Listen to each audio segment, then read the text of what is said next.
The air on Calavigny Island tasted of salt and betrayal.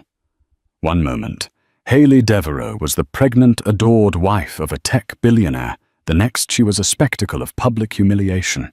Under the glittering lights of his lavish party, her husband, Sebastian, didn't just end their marriage. He detonated it. With his mistress clinging to his arm, he publicly renounced Hayley and the child she carried, leaving her stranded on his private paradise as a tropical storm gathered on the horizon. He thought he had erased her, but he made one fatal mistake. He left her alive.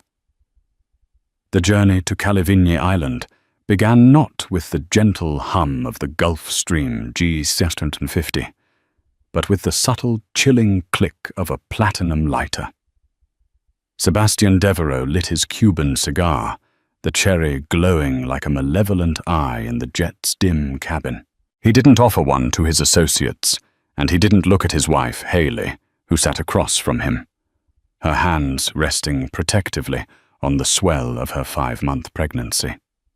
"It has to be perfect, Jenna," he said, his voice a low baritone that had charmed boardrooms and investors into handing over fortunes. The smoke he exhaled coiled towards the ceiling. "This party isn't just a party. It's a statement. It's the culmination of the Ethelred acquisition. Everyone who is anyone will be there. We need to project unassailable strength." Hayley managed a small smile. "Everything you do is perfect, Seb." It was the answer he expected, the one she had learned to give. Their life was a meticulously curated exhibition of success, and she was its most beautiful, most serene installation. They had met 3 years prior at a Sotheby's auction. She was a junior art consultant, advising a client on a minor Degas sculpture. He wasn't bidding.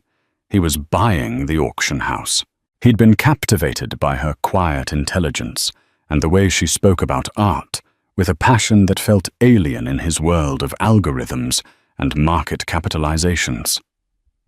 For Hayley, a woman raised by a university professor and a librarian in a quiet corner of Connecticut, Sebastian was a force of nature. His ambition was a gravitational pull she couldn't resist. He'd showered her with a life ripped from the pages of a luxury magazine, a penthouse overlooking Central Park, a villa in Lake Como, and a wardrobe that cost more than her parents' house. He loved her, she believed, for being his anchor, his peace in a world of cutthroat competition. But the gilded cage, no matter how opulent, was still a cage. Her opinions on art were now used to decorate his corporate lobbies. Her friends with their normal jobs and mortgages were politely phased out in favor of his circle of venture capitalists, socialites, and tech titans. He had even chosen the dress she was to wear tonight, a flowing seafoam green gown by a designer she'd never heard of, one that was meant to showcase her pregnancy in the most elegant, non-threatening way possible. "The Beaumonts are arriving just after us." Sebastian continued scrolling through his phone, his thumb moving with ruthless efficiency. "Blake Beaumont is a potential board member for the new conglomerate. His wife, Victoria. She can be a bit much, but she's influential. Be charming to her." Hayley's smile tightened. Victoria Beaumont, a woman sculpted from marble and disdain, who looked at Hayley as if she were a charming but ultimately temporary pet. Victoria was from Sebastian's world, old money, predatory ambition, and a shared history that was often hinted at but never clarified. The jet began its descent, breaking through a layer of pillowy clouds to reveal a turquoise expanse dotted with emerald islands. In the center, like a jewel, was Calavigny. It was Sebastian's ultimate status symbol, an 80-acre private island in the Grenadines that he'd purchased for an obscene sum. He'd spent 2 years and $100 million transforming it into his personal fiefdom, a paradise of Balinese-style villas, private beaches and manicured jungle paths. As the plane touched down on the private airstrip, the cabin door opened to a wall of humid, fragrant air. A fleet of custom golf carts waited to whisk them to the main residence, a sprawling architectural masterpiece named the Overlook. Staff in crisp white uniforms lined the path, their heads bowed. It was a royal welcome. "Remember, Jenna?" Sebastian murmured, his hand on the small of her back, his touch feeling more like a positioning than a caress. Flawless. "Tonight we are untouchable." She nodded the baby inside her, giving a gentle kick a secret reassurance. She walked beside her husband into the heart of the magnificent home. The sound of a string quartet already drifting from the grand terrace. Guests were beginning to arrive, their laughter mingling with the clinking of champagne flutes. Everything was bathed in the golden light of the setting sun. It was, by all accounts, perfect. But as a grey bank of clouds began to mass on the distant horizon, Haley felt a shiver of unease, a premonition as dark and foreboding as the coming storm. The perfect world Sebastian had built felt impossibly fragile, like a house of cards waiting for a single, malicious puff of wind. She was about to find out that the wind was already in the room, and it was wearing Victoria Beaumont's smile. The party was an exercise in calculated excess. An oyster bar featured mollusks flown in from 5 different countries. A vodka luge carved from a single block of ice into a replica of Sebastian's corporate logo was the centerpiece of the main bar. Tech billionaires mingled with European aristocrats and supermodels, laughed with grizzled hedge fund managers. Haley played her part, a gracious hostess, floating through the crowd, her hand never far from her belly. She saw Sebastian across the infinity pool, locked in conversation with Blake and Victoria Beaumont. Victoria was dazzling in a crimson dress that seemed to defy gravity. She laughed at something Sebastian said, placing a perfectly manicured hand on his arm and letting it linger just a moment too long. Haley had seen that gesture 100 times, a casual mark of territory that set her teeth on edge. She told herself it was just the paranoia of pregnancy. She turned to greet a senator from New York, discussing a recent museum gala when she felt a presence behind her. "You're glowing," Victoria purred, her voice like honey laced with arsenic. "Pregnancy suits you. It's so domestic." Haley forced a smile. "Thank you, Victoria. I see you're enjoying the party." "Oh, it's a Sebastian Devereaux party." "They're always legendary," Victoria replied, her eyes scanning Haley from head to toe. "That's a lovely color on you. Did Sebastian pick it out?" He always had such specific tastes. The implication was clear. Another subtle jab to remind Haley of her place. Before she could respond, a low rumble echoed from across the sea. The wind picked up, rustling the palm fronds and making the paper lanterns dance violently. The sky, once a canvas of pastel sunset hues, was now a bruised purple. "Looks like we're in for a show," Victoria said with a smirk, seemingly unbothered. An hour later, the show began. The storm hit not with a gentle prelude, but with a sudden, furious onslaught. Rain came down in blinding sheets, driving the guests from the exposed terraces into the cavernous main hall of the Overlook. The string quartet was replaced by the roar of the wind and the percussive crash of waves against the cliffs below. The lights flickered, casting the panicked faces of the elite in a strobe-like effect. In the ensuing chaos, Haley searched for Sebastian. She found him near the grand fireplace, a glass of whiskey in his hand, looking utterly calm. He was with Victoria again. Blake was nowhere to be seen. Seb, the staff, is trying to get everyone to the storm shelters in the guest villas. Haley said, her voice tight with anxiety. We should coordinate, he cut her off. His eyes cold and distant. Everything is under control, Haley. Go and rest. You look pale. It wasn't a suggestion. It was a dismissal. Hurt and confused, she began to walk away, but his next words stopped her dead. She knows, Vic. It's time.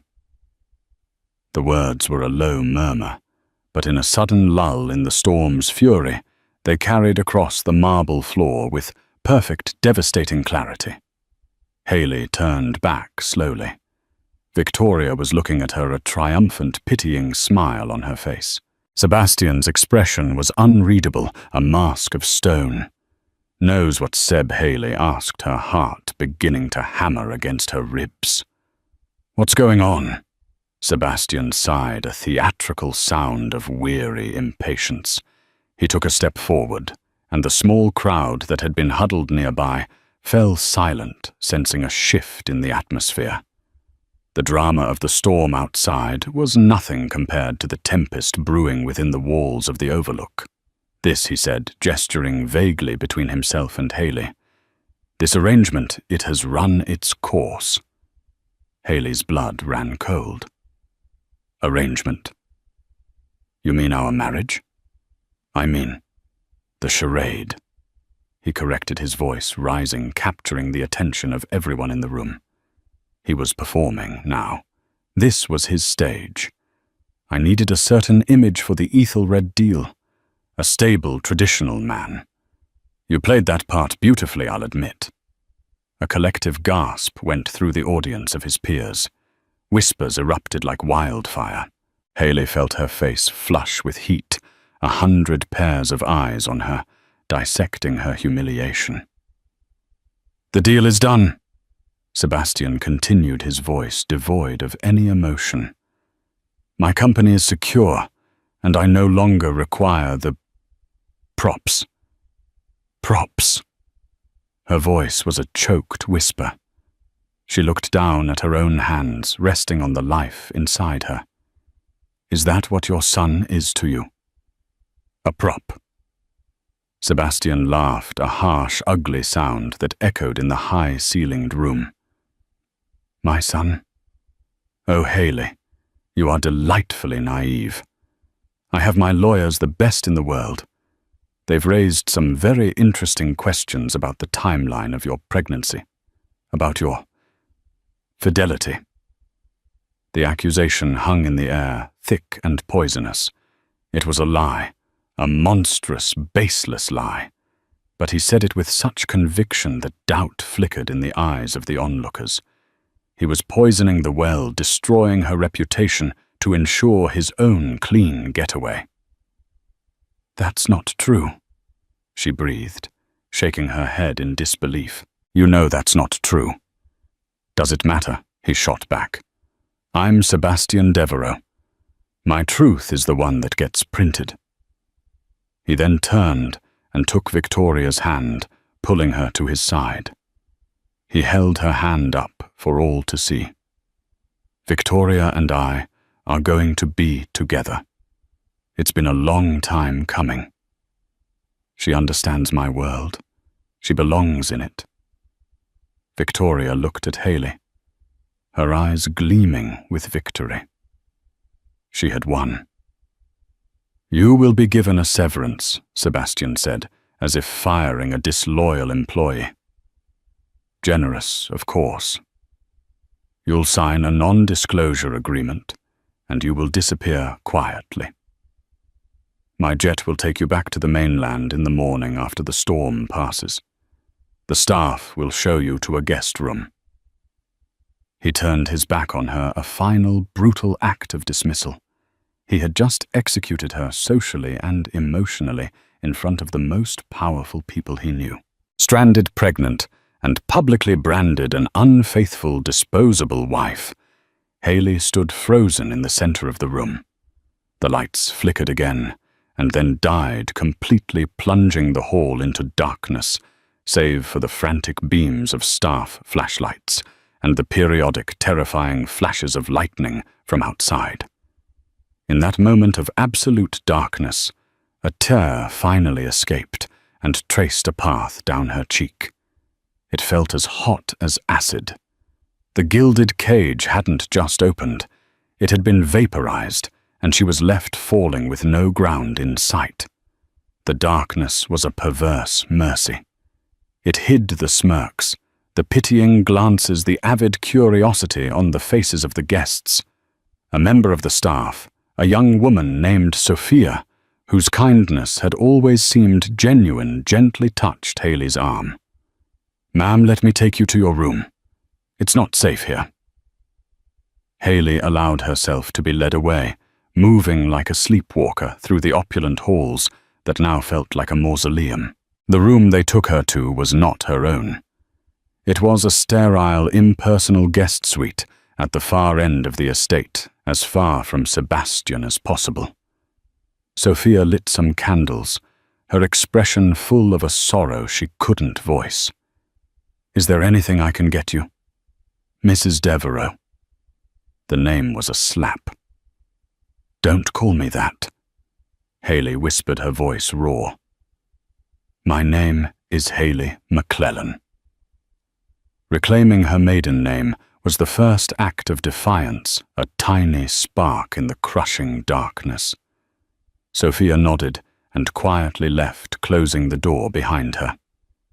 Haley was alone with the roaring storm and the ruins of her life.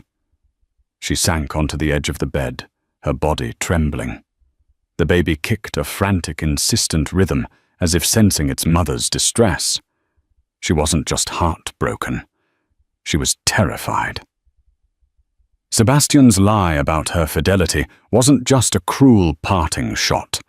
It was a strategic move to disown their child, to absolve himself of all responsibility, to paint her as a gold-digging fraud. He controlled the media, the lawyers, the narrative. If she stayed, she'd be trapped in a public relations war she couldn't possibly win. He would crush her. She and her child would be footnotes in the story of his glorious rise, a cautionary tale whispered at cocktail parties. She couldn't let that happen. Her child deserved more than a life lived in the shadow of Sebastian's lies. An idea, wild and desperate, began to form. Disappear. Not just leave, but vanish. He expected her to take his severance and slink away broken. He would never expect her to simply cease to exist. The storm was her cover. The chaos was her opportunity. Driven by a surge of adrenaline-fueled clarity, Haley stood up. She couldn't take anything that belonged to him. Not the designer clothes in the closet, not the jewels in the safe.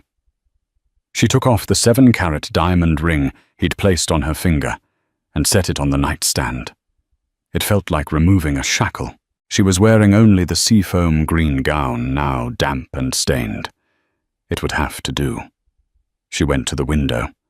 It overlooked a steep garden path that led down towards a small private cove, one rarely used by guests. The rain was relentless, turning the manicured landscape into a treacherous river of mud. It was dangerous, but staying was a death sentence of a different kind. Taking a deep breath, she slipped out of the villa. The wind tore at her, plastering the thin fabric of her dress to her body. She was instantly soaked to the bone. Her hair whipped across her face, blinding her.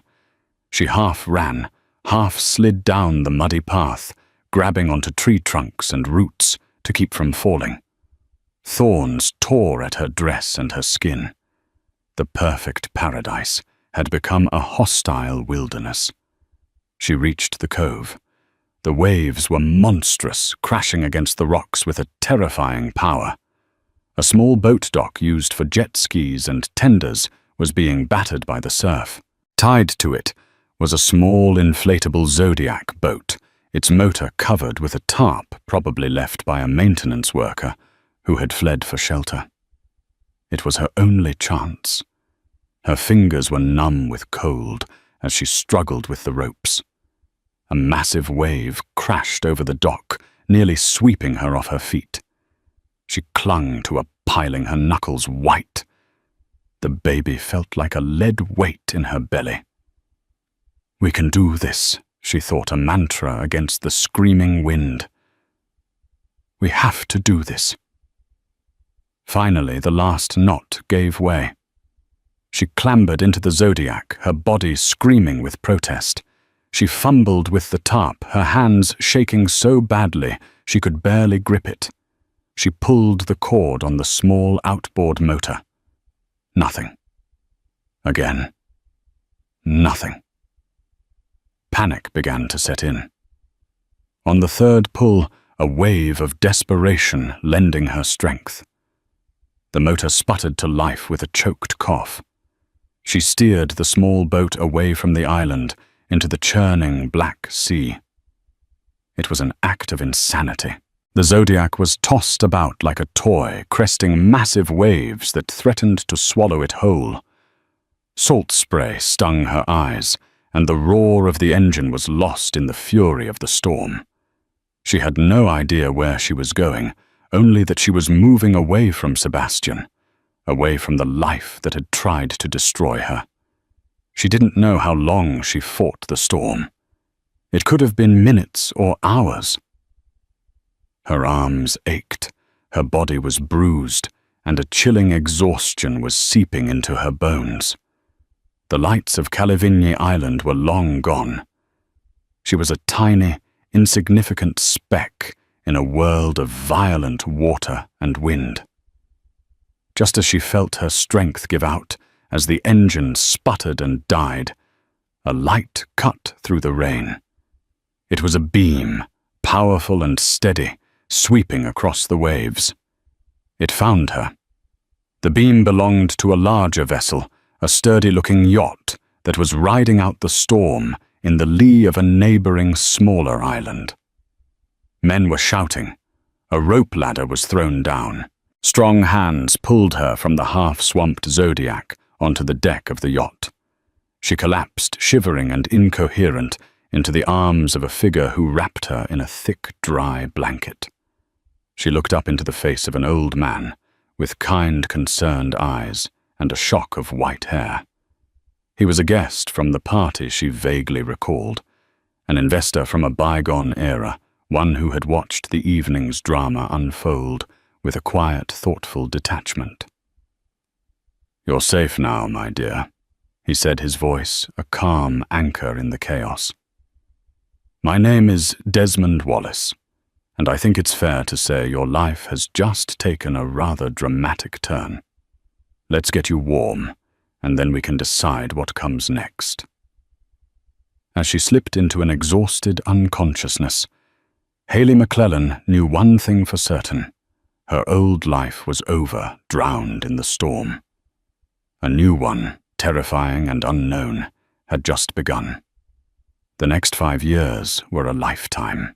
Hayley awoke on Desmond Wallace's yacht, the Wanderer. Not as a victim, but as a blank slate.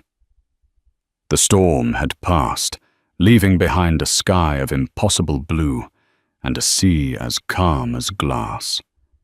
Calivigny Island was a distant smudge on the horizon, a place she vowed never to see again, not as she was.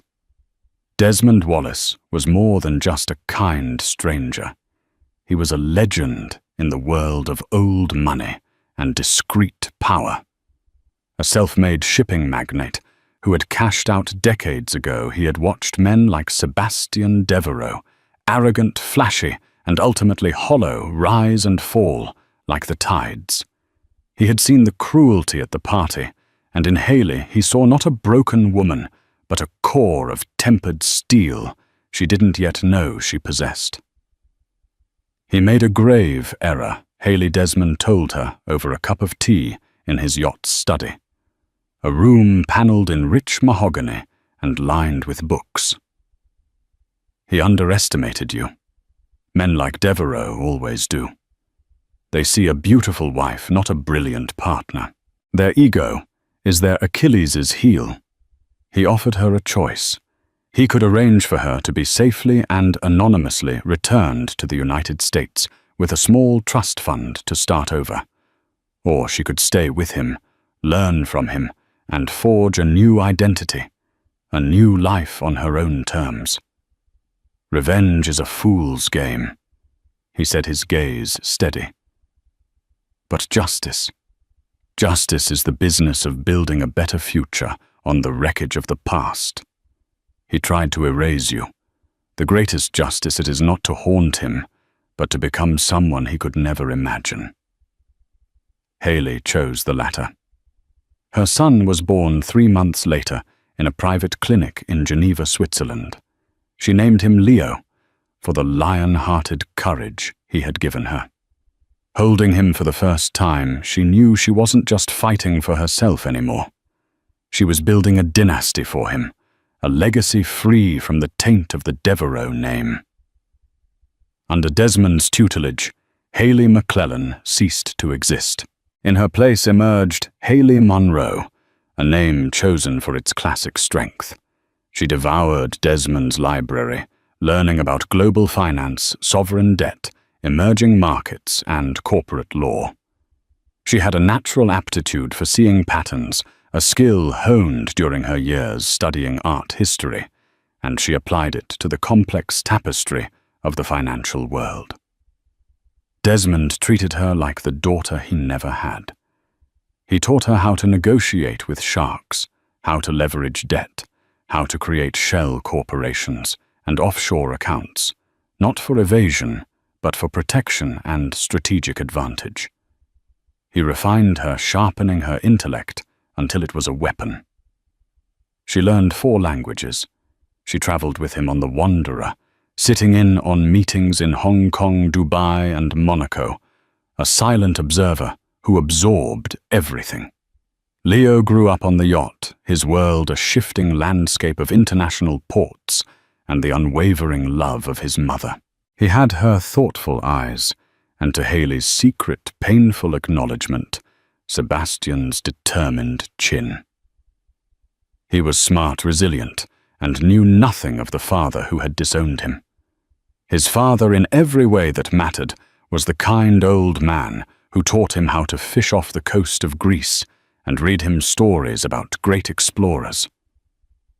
When Leo was 4, Desmond's health began to fail. He had lived a full life and was ready for its final chapter. One afternoon, anchored off the coast of Croatia, he called Haley to his study. "I'm not leaving you a fortune, my dear." He said, his voice weaker now, but still clear. "I'm leaving you an arsenal. The companies, the accounts, the contacts, they are all tools. What you build with them is up to you." He passed away a week later, peacefully in his sleep. His will was simple. The bulk of his vast, labyrinthine estate was left to a charitable foundation, but a significant, strategically chosen portfolio of assets, worth nearly $1 billion if managed correctly, was left to one Haley Monroe. Along with it was a single sealed envelope. Inside was a short letter. "My dearest Haley, I hope I have given you the means to secure your and Leo's future. But I know you. You have a fire in you that peace alone will not quench. There is one piece of unfinished business. I have learned through my network that Sebastian Devereux is selling Calivigny Island. His tech empire is over-leveraged, and he needs liquid capital. He sees the island as a monument to a past triumph. I see it as a stage. Go and claim it. Not for revenge, but to prove once and for all that the future is not written by the men who build gilded cages, but by the women who learn to fly out of them. Your friend Desmond." Reading the letter, Haley felt a chill run down her spine. The island, the site of her greatest humiliation. For 5 years, She had meticulously built a fortress around her heart, focusing only on the future. But Desmond was right. To truly be free, she had to go back to the beginning. She had to face the ghost of her past. She looked at the financial reports Desmond had left her. She saw the network of holding companies, the web of assets. She began to formulate a plan, not with the desperation of an escaped victim, but with the cold, calculating precision of a corporate raider. Sebastian Devereux thought he had destroyed Haley McClellan 5 years ago in a storm. He had no idea that he had inadvertently forged Haley Monroe in the crucible of his own cruelty. And she was coming back to collect. The sale of Calavigny Island was not a public affair. It was a quiet, discreet offering circulated among the world's ultra-elite through a handful of exclusive brokerage firms in Zurich and London. Sebastian Devereux, true to form, couldn't bear the public humiliation of a fire sale. The official narrative was that he was realigning his portfolio to focus on new philanthropic ventures. It was a lie, and everyone in his circle knew it. His tech company, Ethelred, once the darling of Silicon Valley, was hemorrhaging money. A series of disastrous product launches and a nasty patent lawsuit had eroded investor confidence. The stock was in a death spiral. Sebastian and Victoria's lavish lifestyle, once funded by soaring profits, was now financed by debt. The island was his most liquid, most valuable, non-corporate asset. He needed to sell, and he needed to sell fast. From a quiet, modern office in Geneva, Haley Monroe orchestrated her attack. She was no longer a woman in a seafoam green dress. She was a spectre in the machine, a name on a letterhead that no one could trace back to the wife Sebastian had discarded. She operated through 3 different shell corporations, registered in 3 different countries. A real estate holding firm in the Cayman Islands, a financial services company in Luxembourg, and a consulting group in Delaware. Each was a cutout, a layer of insulation between her and the final transaction. Her lead negotiator was a shrewd, silver-haired Swiss lawyer named Anton Gruber, a man who had been fiercely loyal to Desmond Wallace for 40 years. He never asked about his new client's motives. He only executed her instructions with brutal efficiency. Sebastian's asking price was $150 million. It was inflated based on what he had spent on it, not its current market value. He's sentimental, and he's desperate, Haley told Anton over a secure video call. His ego won't let him accept a low-ball offer, so we won't make one. We will make him feel like he's winning right up until the end. Their first move was to create a competitor. Haley used the Delaware Corporation to put in a deliberately clumsy low offer of $90 million, leaking it to a financial gossip blog. The story framed it as an insult, a sign of Devereux's fallen status. Sebastian, predictably, was enraged. He publicly rejected the offer, his pride forcing him to hold firm on his price. That was when Anton Gruber, representing the Luxembourg firm Orion Capital, entered the picture. He approached Sebastian's brokers with a much more serious offer of $125 million. He was professional, courteous, and projected an air of immense old-world wealth. After the insult of the first bid, Sebastian saw Orion Capital as a serious, respectable buyer. The negotiations dragged on for weeks. Sebastian, squeezed by his creditors, pushed for a higher price. Haley, through Anton, held firm. She knew Sebastian's quarterly earnings report was due to be released, and she had done her homework. It was going to be a bloodbath. The day the disastrous report was published, Ethelred stock plunged another 30%. Sebastian's bankers were calling. The pressure was immense. That same afternoon, Anton received a call. Sebastian would accept the $125 million, but he had one condition: a fast, all-cash closing in under a week, with no contingencies. It was a move designed to weed out anyone who didn't have immediate access to that kind of capital. "He is testing us," Anton told Haley. "He believes no one can move that quickly." "He's right," Haley said with a thin smile. "No one can. But we can."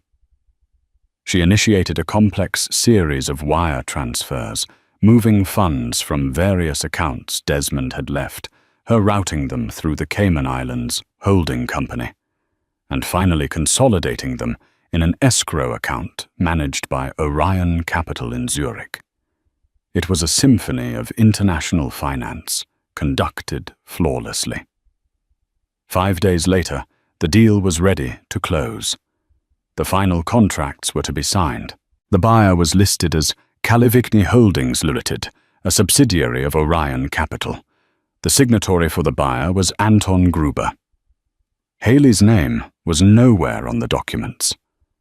From her office in Geneva, she watched a live feed from the closing room in Zurich.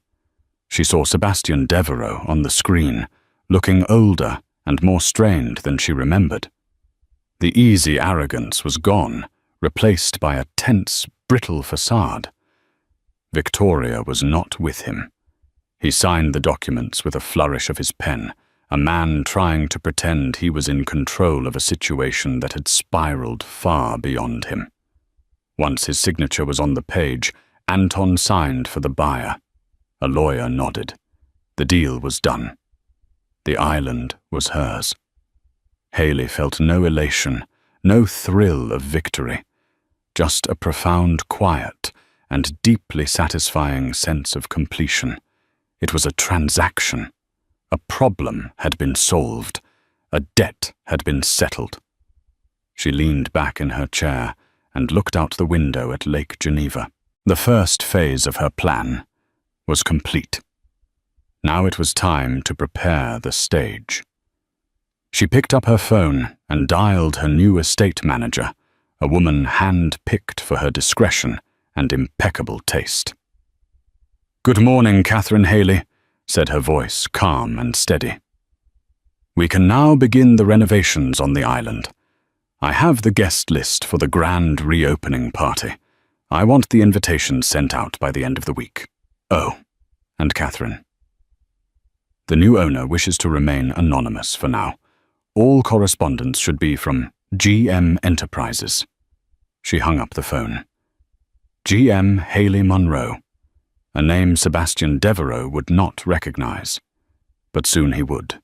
He and everyone else who had watched her fall would be invited back to the scene of the crime. Only this time she wouldn't be the spectacle. She would be the architect. The invitation arrived in a world that had moved on. 5 years is an eternity in the sphere of the ultra-rich. Fortunes are made. Empires crumble. Alliances shift. For Sebastian and Victoria Devereux. The past 5 years had been a slow, grinding descent. The sale of the island had provided a temporary reprieve, but it was like using a teacup to bail out a sinking ship. Ethelred was a shadow of its former self, propped up by risky loans and the sheer force of Sebastian's denial. Their social standing, once unassailable, had become precarious. They were no longer the power couple everyone clamored to be near. They were the couple people whispered about their troubles a source of delicious gossip. Their marriage, born of ambition and betrayal, had curdled into a partnership of mutual resentment, held together only by a shared fear of losing their status. The invitation arrived on a Tuesday, delivered by a private courier. It was a heavy, cream-colored card, thick as a book cover, with minimalist, embossed gold lettering. There was no gaudy crest, no ostentatious design. Its power lay in its understated elegance. GM Enterprises cordially invites you to celebrate the reawakening of Kalivigny Island. A weekend of tranquility and new beginnings. The date was set for a month away. The details were sparse, promising private jet transport from select global capitals and an experience of unparalleled bespoke luxury. The host was identified only as the island's new anonymous owner. Victoria, her face a carefully maintained mask of cosmetic enhancements, turned the card over in her hands. GM Enterprises, who the hell is that? Must be some new Russian oligarch or a Saudi prince. Tacky to be so mysterious. Sebastian, however, felt a flicker of something else. Not excitement, but a gnawing curiosity mixed with the bitter tang of loss. Everyone is talking about it, he said, scrolling through his phone. The entire guest list from that night. They all got at one. It's a power play. The new owner is making a statement inviting the old king's court to see the new regime. So we're not going, Victoria stated flatly. The island held nothing but sour memories for her, now a monument to a victory that had ultimately felt hollow. We have to go, Sebastian countered, his voice sharp. Not going would be an admission of defeat. It would be telling the world that we can't stand to see someone else own our old property. It would be weak. We will go, we will smile, we will praise the new owner's taste, and we will act as if selling that rock was the smartest decision we ever made. We have to maintain appearances, Victoria. It's all we have left. And so they accepted, as did everyone else. The mystery was too tantalizing to ignore. For the next month, the sole topic of conversation in their elite circles was the identity of GM. On the appointed day, Sebastian and Victoria boarded a chartered jet, a far cry from their old G650. The other passengers were familiar faces from their past, the same hedge fund managers, socialites, and tech moguls. But the atmosphere was different.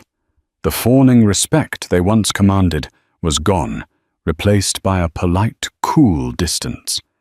They were no longer the sun around which these people orbited. They were just two more guests. As the jet descended towards the familiar airstrip, Sebastian felt a pit in his stomach. The island looked different, more lush. The main residence, the overlook, had been subtly altered. The stark modernist lines he had favored were softened by cascades of vibrant bougainvillea. The architecture was the same, but the soul of the place felt new. They were greeted not by staff in starchy formal uniforms, but by hosts in elegant flowing linen. The atmosphere was not one of opulent servitude, but of relaxed, confident hospitality. There was no string quartet playing Vivaldi, but the sophisticated ambient tones of a modern electronic composer. Their bags were whisked away to their suite, a guest villa not the owner's residence they had once occupied. It was the very same suite where Haley had been sent after her public humiliation. The irony was so thick it was suffocating, though Sebastian was the only one who seemed to notice. That evening, the welcome reception was held on the main terrace. It mirrored the party from 5 years ago, yet it was an inversion of it. The garish ice sculpture was gone, replaced by a stunning piece of modern art. The food was not a buffet of excess, but a curated selection of exquisite, locally sourced tapas. Everything was better, more tasteful, more confident, more powerful. Sebastian felt a growing sense of unease. This wasn't the work of some new money brute. This was the work of someone with impeccable taste and a deep understanding of psychology. Someone who knew exactly what this place once represented and was systematically dismantling it. He and Victoria mingled, putting on their brave faces, but the whispers were everywhere. "Who is GM? Have you seen the new art collection? I heard they bought the island for cash, no financing." As the sun began to set, casting a golden glow over the assembled guests, A woman, the estate manager Catherine, stepped onto a small, discreet stage. "Good evening, everyone, and welcome," she said, her voice amplified just enough to be heard over the gentle music. "On behalf of our host, we are so thrilled you could join us for this special weekend." In a few moments, the owner of this island, the visionary behind GM Enterprises, would like to say a few words. A buzz of anticipation went through the crowd. Everyone craned their necks, looking towards the main entrance of the villa. Sebastian found himself holding his breath. He needed to see the person who had done this, the person who had bought his past and so effortlessly improved upon it. The music softened. The lights on the terrace dimmed slightly, focusing all attention on the empty stage. The moment was pregnant with expectation, and from the shadows of the grand archway, a figure emerged. A woman. She was tall and poised, wearing a simple but exquisitely cut evening gown of deep sapphire blue. Her hair was pulled back, accentuating a face that was both familiar and terrifyingly new. It was a face sculpted by strength, intelligence, and an unshakable, chilling calm. A collective audible gasp rippled through the guests.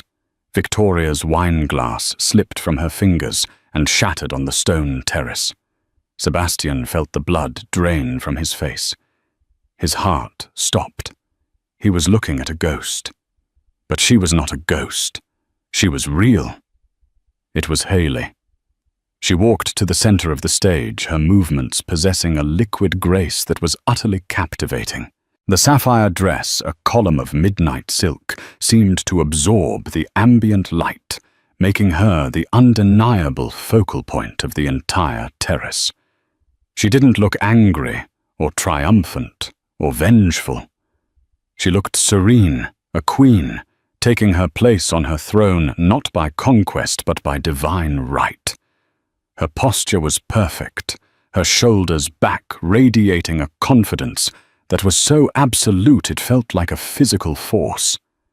This was not the gentle, accommodating Haley they remembered. This was a woman forged in a fire they couldn't possibly comprehend. A staff member offered her a microphone, but she waited a long, deliberate moment before taking it, letting the silence and the crushing weight of the crowd's shock settle over the terrace. Her eyes, cool and analytical, swept across the sea of stunned, upturned faces. They passed over tech moguls who had once ignored her and socialites who had whispered about her. Finally, her gaze landed on Sebastian and Victoria. She held their stare for a single protracted heartbeat, a moment stretched into an eternity. In that silent, chilling acknowledgement, they knew, with bone-deep certainty, that this was not a coincidence. This was not a chance encounter. This was an appointment, an execution meticulously planned and 5 years in the making. Victoria's manicured fingers tightened on the stem of her wine glass, the crystal groaning under the pressure. Beside her, Sebastian stood utterly frozen, a statue of disbelief carved from ice. The man who always had a plan, always had an angle, was completely, terrifyingly adrift. His mind, usually a supersonic calculator of risk and opportunity, was blank with static. Impossible. It's not her. It's a trick, a ghost. But his heart, hammering against his ribs, knew the truth. "Welcome back to Calavigny Island," Haley finally said. Her voice was not the soft, hesitant tone he remembered. It was richer, deeper, and resonated with an unshakable authority that commanded the attention of every person present. "I see some familiar faces. It's been 5 years. A great deal can change in 5 years." She paused, allowing the profound understatement to land with the force of a physical blow.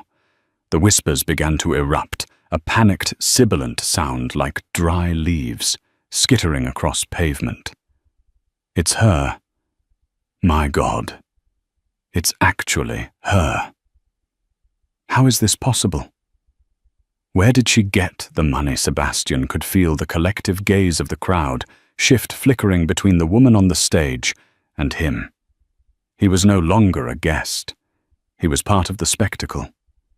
The other half of a story, whose ending he had written long ago, only to find the protagonist had returned to pen a final, brutal chapter. Some of you may remember me, she continued, a faint, almost imperceptible smile touching her lips. It wasn't a smile of warmth, but of supreme, untouchable control, though perhaps in a different context. The last time we were all gathered here on a rather stormy evening, I was the wife of the host. Tonight, she let the words hang in the air, each one a perfectly polished stone dropped into a silent pool. I am simply the host. The implication was a thunderclap. Victoria let out a small, strangled gasp. The wine glass, forgotten in her hand, slipped from her nerveless fingers. It did not shatter on the stone terrace. It landed on the manicured lawn, just beside it, with a dull, muffled thud, a sound of anticlimax that was somehow more unnerving than a crash. I understand there is some curiosity, Haley said, her voice smoothly overriding the rising clamor. Let me be clear. This weekend is not about dwelling on the past. It is about building the future. It is about celebrating new beginnings. Her eyes swept the horizon towards the setting sun, painting the sky in hues of orange and violet.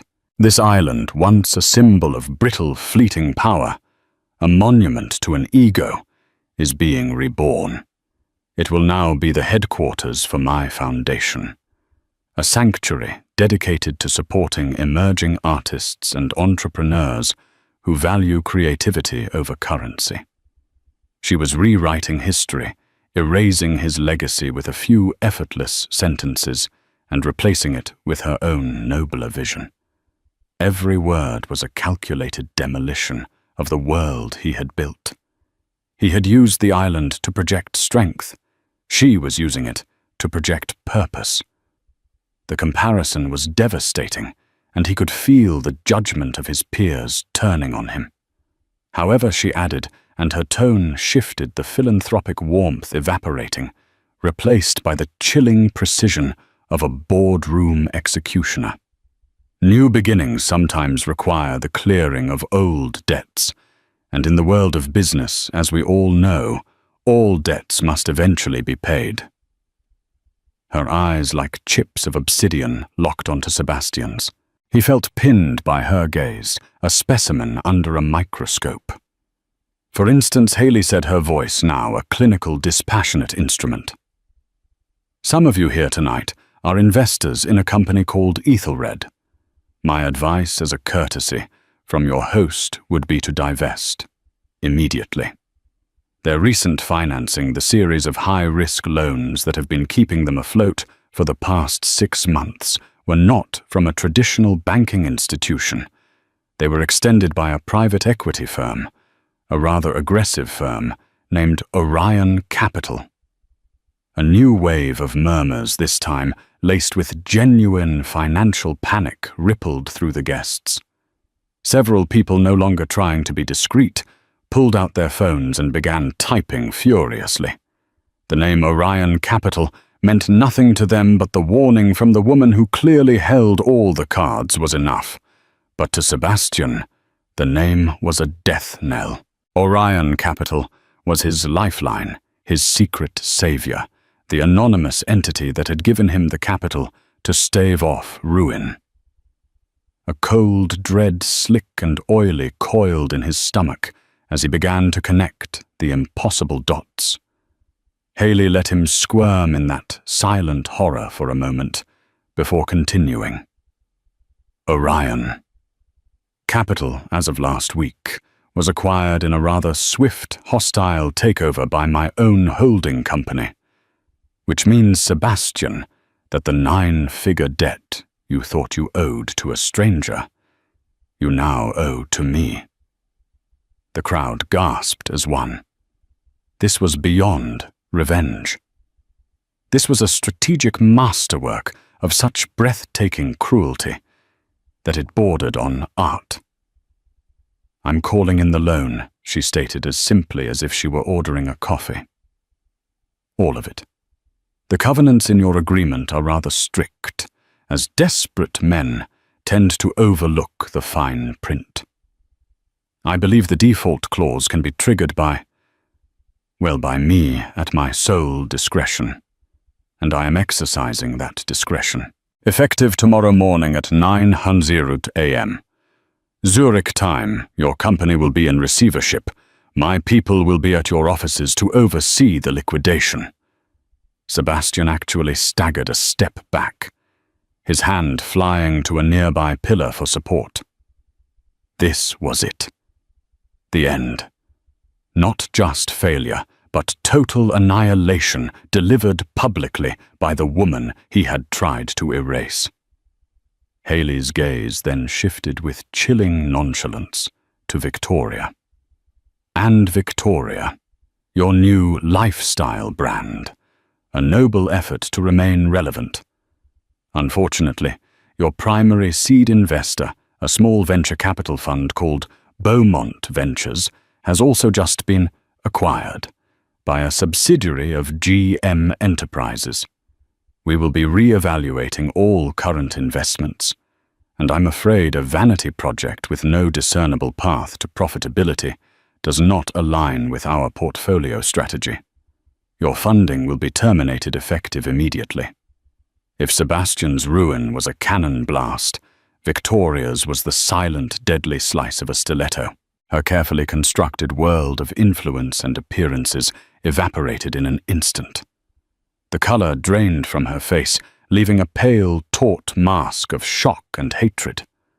Having delivered her financial death blows, Haley's expression softened, but it was a change that brought no comfort.